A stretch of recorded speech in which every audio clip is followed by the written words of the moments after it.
Hi, I'm Rochelle Gentile, president of the Dubuque Symphony Orchestra League. I'm here at the Dubuque Golf and Country Club, kicking off our virtual Soundbites series. Under normal circumstances, you'd be right here with me, enjoying a great lunch and a preview of the DSO's upcoming concert, and I'm sure you will be again soon.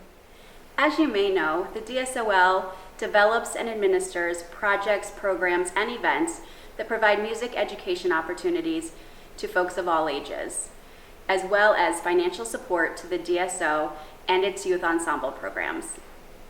Each year, the League contributes support to youth education events and programs such as the 3rd and 5th grade Arts Trek concerts, the 4th grade Adopt a Musician program, the Youth Concerto competition, the Dubuque Symphony Youth Ensembles, and the Summer String Camp. Along with our many other endeavors is our Senior Classics program, now in its 9th year, providing performances by DSO musicians to entertain residents and their families at local nursing homes and assisted living centers. While the past year has looked a little different, we continue to focus our efforts on fundraising. We encourage and welcome you to join us in our 54th year of supporting the DSO. Please check out the DSO's website for more information about how you can get involved. We hope to see you soon, but before I go, I'd like to introduce our esteemed music director and conductor, Dr. William Intriligator. Thank you, Rochelle. Hello, everybody. I'm going to talk to you now a little bit about the Elgar Serenade for Strings, which will be featured on our Classics 2 concerts. This is a gorgeous piece of music that's not played as often as it should be, and it should be better known than it is. Actually, you know what? I haven't conducted it for about 30 years. I conducted it in college with a sort of pickup group of friends of mine, and it's always been very dear to me. I don't know why I haven't programmed it more. So this is the first time in like 30 years that I'm conducting it, and it's kind of fun to go back to my old score and see my more primitive conducting notes in there. But this is a piece that actually was a relatively early piece for Elgar too. He lived from 1857 to 1934. And he wrote this piece in a sort of an earlier draft, we think was done in 1888. So he would have been, 31 years old or so. He was a fine violinist himself, so he really knew about string instruments, and the piece is written really well for the strings. String players really enjoy playing it. In the earlier version in 1888, it was either called 3 sketches or 3 pieces for strings, and the parts and the score for that don't exist anymore, but then he brought it back, and we think it was sort of the same piece that he entitled Serenade in 1892. So in the tradition of like string serenades, there were already a lot at that time. There was Brahms's serenades, which weren't just strings. There was Dvorak's wonderful Serenade for Strings, Tchaikovsky's Serenade for Strings. Actually, yeah, Tchaikovsky's Serenade for Strings would have definitely been written by then. Tchaikovsky passed away in 1893. But anyway, this is a piece that is in a way like those. It's a romantic piece. Like most serenades, it's intended to be in the spirit of a sort of lighter piece, maybe performed outside, maybe expressing sentiments of love, maybe as a sort of entertainment, perhaps. This one actually, the middle movement is so beautiful and gorgeous that it seems like it's not intended to just be a light entertainment type of serenade. There's something a little more meaty here. And similarly, that's kind of what Tchaikovsky did with his Serenade for Strings. This piece was kind of a favorite for Elgar. Later in his life, much later in fact, he was recalling all of his different pieces, and he said that Serenade for Strings from the 1880s, 1890s was one of his favorites. And in like the year before he died, he recorded it in the 1930s. So that is a pretty cool thing too.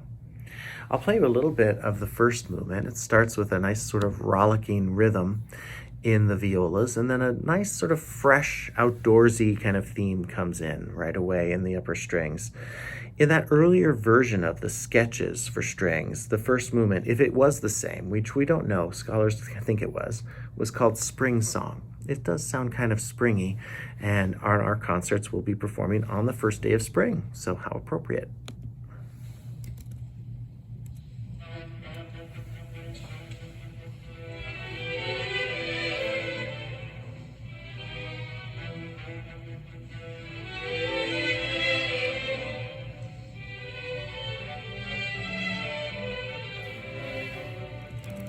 sort of a touch of sadness in the theme there, but it gets lighter and lighter as we go.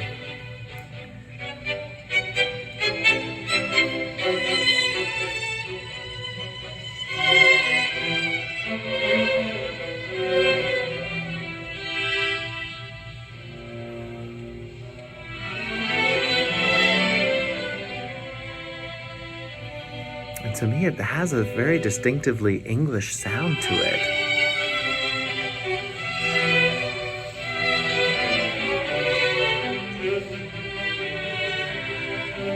Yes, it might have a little bit of the same feeling as like Grieg's Holberg Suite for strings, but there's something quality about it that's sort of English.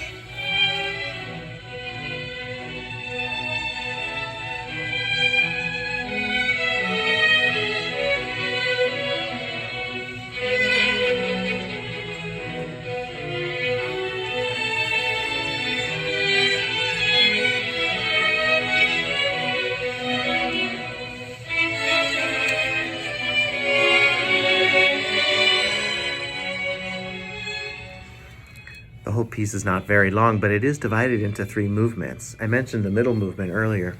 In that earlier sketch, the middle movement was called Elegy, and you could probably think that this is an elegy. He didn't entitle it in this final version as Elegy. It's just simply a larghetto slow movement of the Serenade.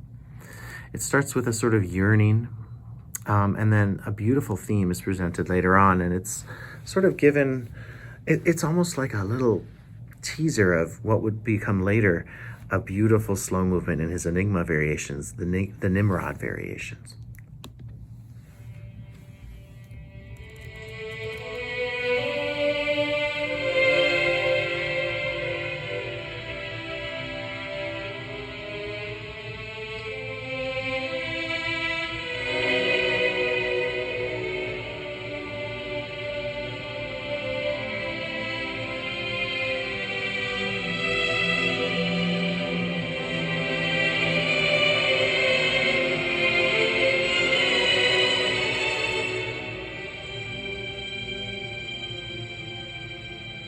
Gorgeous. And this is just an introduction, setting the stage for the main theme.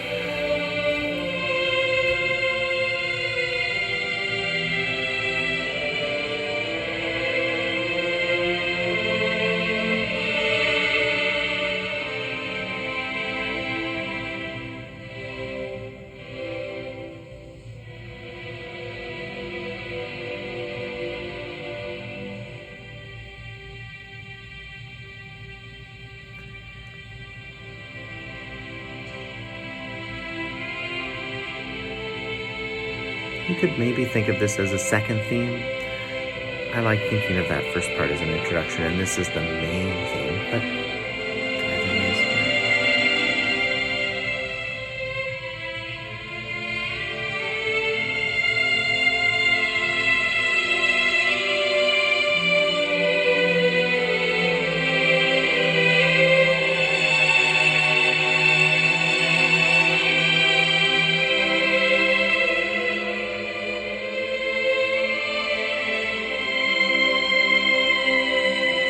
Isn't this just gorgeous?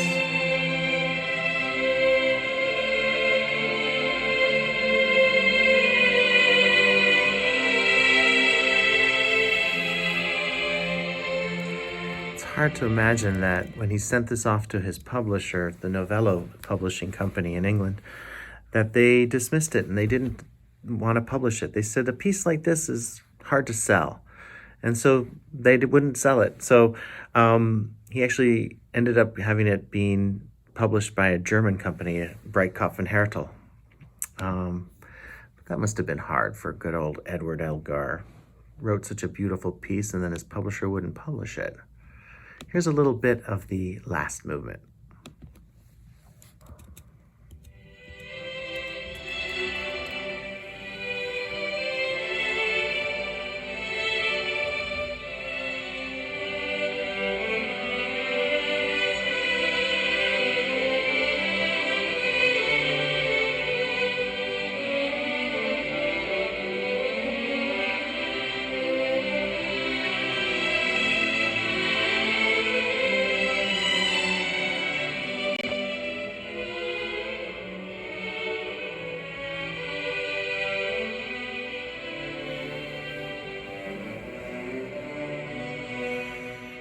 A few moments in the first movement and the last movement have a little solo for our concertmaster, Eleanor Barge.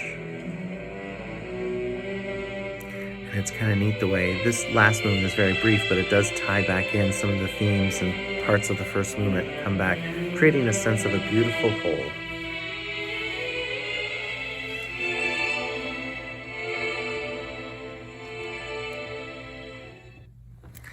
It's a treat to get to perform this beautiful music.